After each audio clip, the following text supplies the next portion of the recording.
Who was Laura Ingalls Wilder? Laura was born on February 7, 1867. Laura was an 11-year-old girl with two sisters whose names were Mary and Carrie. Laura's mom had a boy named Freddie, but he died when he was 9 months old because of sickness. When she was younger, Laura's mom was a school teacher. Later on in her life, Laura became a school teacher also, while she was still in school. Laura's dad used to always call her quarter budget or half pay. All of Laura's life, she wanted to be a writer, and when she was way older, she became a writer.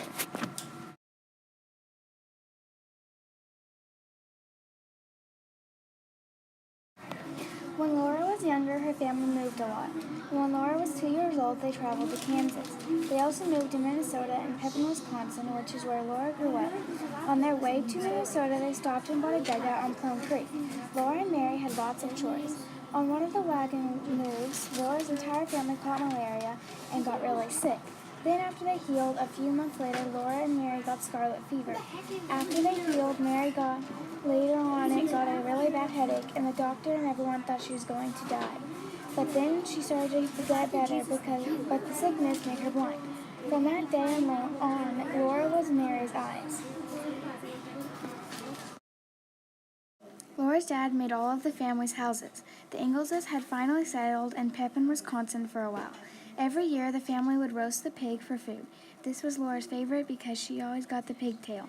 Later on, when the family moved to South Dakota, their aunt came and offered Charles, Laura's dad, a job with her husband, and he took the offer because they needed the money. Every place the family moved, Laura and Mary went to school there. Laura always played games and was the leader with her friends. Later, the Ingalls went to Iowa, and their home was like a big hotel.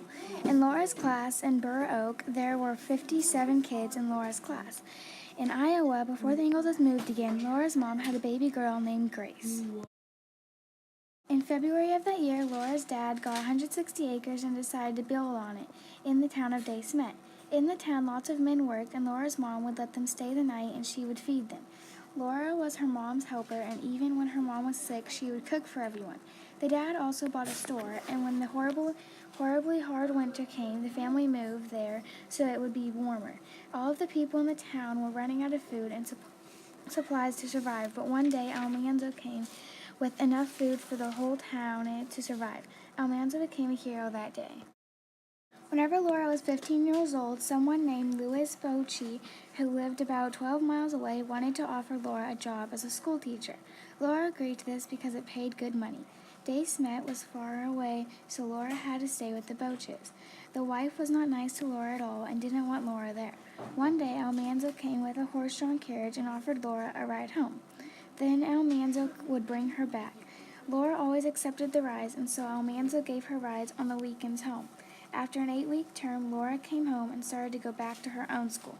When Laura came back to school, all of her friends were pairing up for horse carriage rides, but Laura didn't have anyone until one day Almanzo came and Laura went with him. After spending a while with Almanzo, Laura started to like him, and Almanzo proposed to Laura after that year. So Laura and Almanzo lived a happy life. On December 5th, 1886, Laura had their daughter, Rose. Then after Rose was born, the Wilders moved again. When Rose got old enough, she started going to school. Later, Almanzo's aunt came and was willing to take Rose to college in Louisiana, so Rose went. Rose came back, she started to write books. All of Laura's life she wanted to be a writer, so she started writing little house books. Since Rose was a writer, she edited her mom's books. The three of them lived a happy life together. Laura died on February 10, 1957, when she was 90 years old.